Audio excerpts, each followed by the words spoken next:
Lenses are way more important than cameras. Now that I have your attention, let's get into this video all about the lenses that I use to film professional motorsport. But first, the intro. If you're new here, my name is Mark and I travel all over the world filming car racing. I've been able to work some of the world's most prestigious motorsport events and work with some incredible people.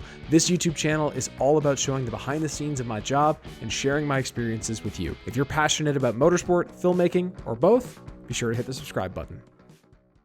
So let's get right into it. First up, I'm gonna go over the zoom lenses that I use, and then I'll talk about some prime lenses, and then I'll talk about some really fun, weird specialty lenses that I have. I'll give you a quick rundown of each of the lenses, basic specs, and then some examples of what I use it for. So first up, we have the workhorse in my camera bag, and that is the 24-70 f2.8 Sigma Art lens. I purchased this back in 2021 when I first switched over to Sony cameras. I actually had the rep from Sony Canada that I was working with on making my purchase ask me why I decided to go with the Sigma and not the Sony.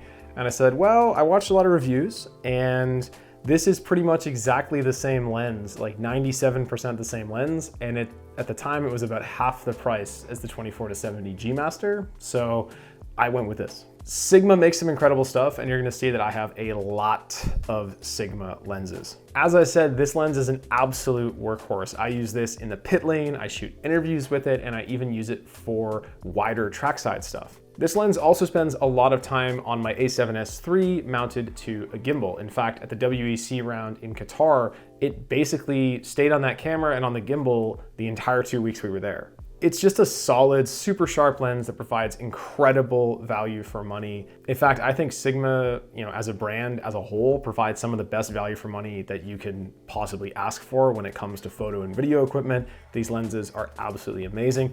I'm not sponsored by Sigma. I just have a lot of their lenses, but hey, Sigma, if you're watching, let's talk about an ambassadorship. But anyway, can't recommend this lens enough. It's pretty much always in my camera bag. Next up, we have the Sony 70-200 f2.8 G Master. I actually don't often use this lens. I bought it for essentially night shooting because the aperture goes down to f2.8. And if you're new to filmmaking or photography, the lower the aperture number is on a lens, the more light gets into the lens and makes the image brighter. This goes all the way down to f2.8, so it lets quite a lot of light in, which is a big advantage when you're shooting at night. I did actually recently use this lens to shoot the 12 hours of Sebring, and I paired it with a 2x Sony teleconverter. Now, when you attach a teleconverter to a lens, you do lose a bit of the sharpness, and I find the manual focus isn't quite as precise. And the minimum aperture increased from 2.8 to 5.6, but it was still very usable for video at night. And teleconverters are a great option if you're on a budget, but you want to get some reach out of the lenses that you already own. So we've got another Sony lens here, and this one has been through the wars with me. I've shot probably 85 to 90% of all of my trackside stuff with this, the 100-400 variable aperture 4.5 to 5.6 Sony G Master. Like I said, I do the majority of my trackside shooting with this, especially in the daytime, and I even do shoot with it at night in certain scenarios. It's an incredibly well-built lens, it is super sharp, and it has Sony's optical steady shot system built in. It even has this awesome ring on the side that loosens and tightens the zoom, and it's actually just like really fun to play with when you're trackside under a red flag. I absolutely love this lens, and I think it's probably been on every single project I've done since I started shooting with Sony. Next up, we have a lens that I don't really use very often, and this is the Sigma Art 14-24 f2.8. I originally purchased this when I was doing some automotive shoots that were all shot in vertical because I wanted something even wider for a vertical frame at 14mm. And if you know, working with cars don't really work very well in a vertical frame. So I was trying to get as wide as I could, and it worked fine for those shoots, but since then I haven't really seen much of a need to use it. It is a solid lens, but it has one major drawback. Now you see if we take the cover off, it's like sort of has that bulbous front on it, like that sort of, fisheye as you think about it. So you can't just like screw a filter onto the end of it if you want to use an ND or a polarizer. You have to take the back off and put filters in the back. You have to use drop-in filters, which are really cumbersome to use, and you accidentally smudge them a lot, and you can only get like fixed ND numbers to put in the back, and you have to change them all the time. So that is a little bit of an annoyance. unless you have a camera that has built-in ND filters. But if you're using like a mirrorless, like the A7S III or the FX3, you're gonna have to use those drop-in filters, unfortunately. It's not a bad lens, I just don't use it very often, and I think it's been in my drawer for about a year. My final zoom lens is actually pretty much brand new, and it's the one filming me right now, and it's the Sigma Art 28-105 f2.8. I've only used this lens on a few events so far, but I've really enjoyed using it. It's a whole other world switching from a 24-70 to a 28-105.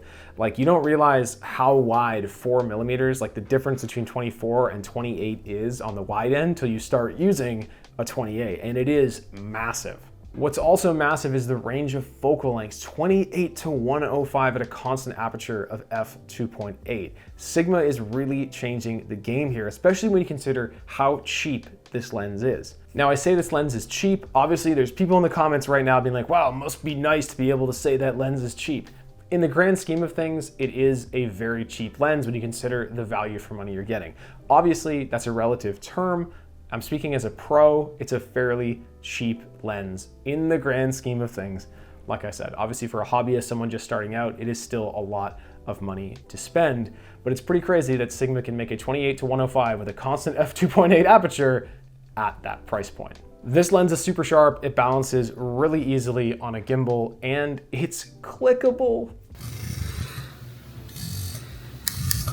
That's the best part. It's clickable. It has a clickable aperture, and it's just so satisfying to use. I don't really use the clickable aperture, but again, it's something you can play with that's fun under a red flag. This is the perfect lens for near the end of the race when you're in the pit lane, maybe shooting the last pit stop, shooting the team celebrating, and then you can also use the extended range of the 105 to shoot the podium. It is just incredible. I love this lens, and it is very quickly becoming one of my favorites. And I think over time, it's actually gonna replace the 24-70 as my most used shorter zoom lens.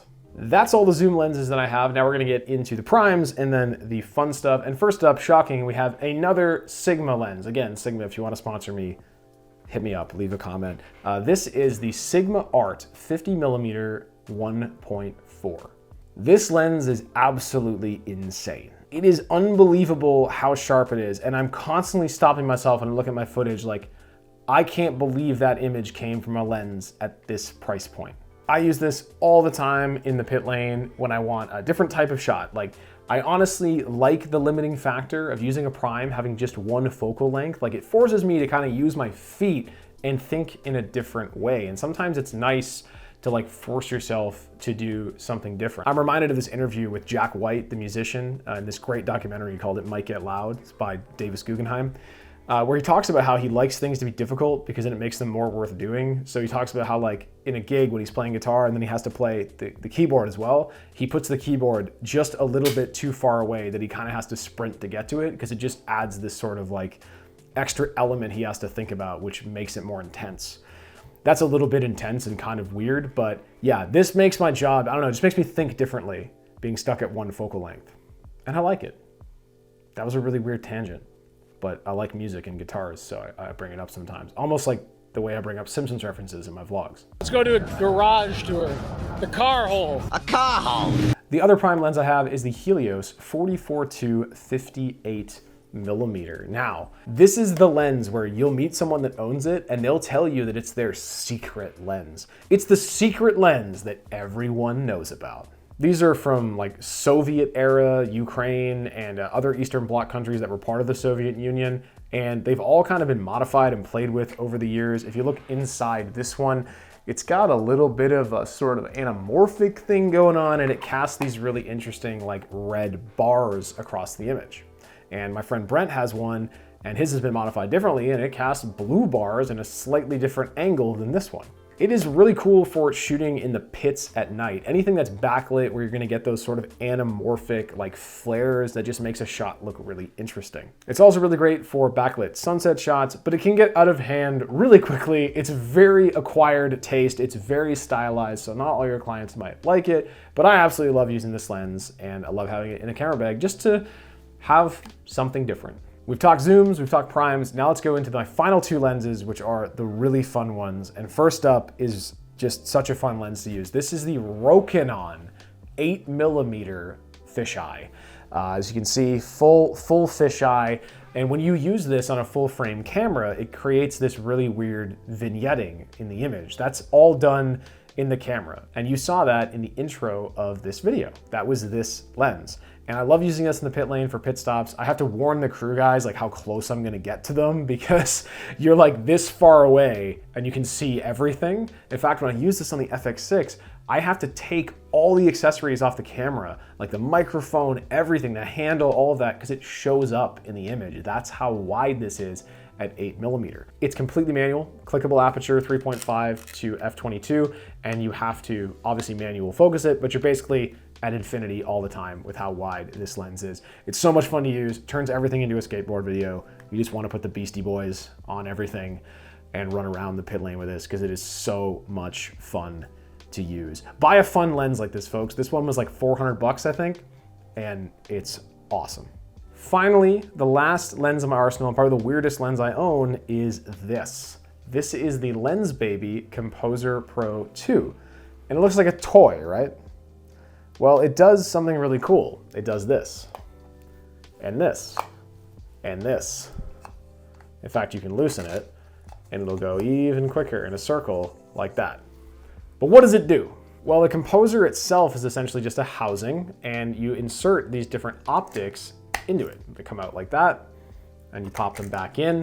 This one is called the Sweet 50. It's 50mm, and it casts this really weird bokeh around the image. And as you articulate the lens, you can move that bokeh to different parts of the image. So you can push it to the right, so everything on the right side of the image is out of focus and everything on the left is in focus. And it's super weird, and I love it. It's basically a very cheap tilt shift lens. I don't use this lens super often, but when I do, it's usually to show like tiredness at night in a 24-hour race, if you're shooting the engineers with it, or I'll use it to show like the heat. I used it last year at Circuit of the Americas for a couple of pit stops, just to kind of show the vibe of the crew being tired, you know what I mean? Because it's super hot outside and they're exerting a lot of energy, and this just kind of helps get that point across, just something different. I also use it on Kamui Kobayashi's stuff a lot because he thinks it's really cool. And yeah, that's basically what I use this lens for.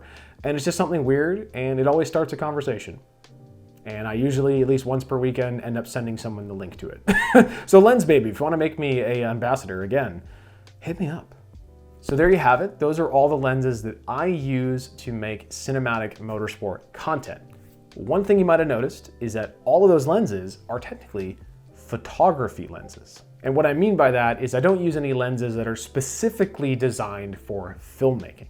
Proper cinema lenses tend to be prime lenses without autofocus, and they're usually incredibly expensive. The reason I stick with photography lenses is because they're perfect for what I do. 99% of what I make is being viewed on a cell phone. I'd love to own a crazy set of cinema primes one day, but right now I don't see the need to invest the money in that for what these photography lenses offer me.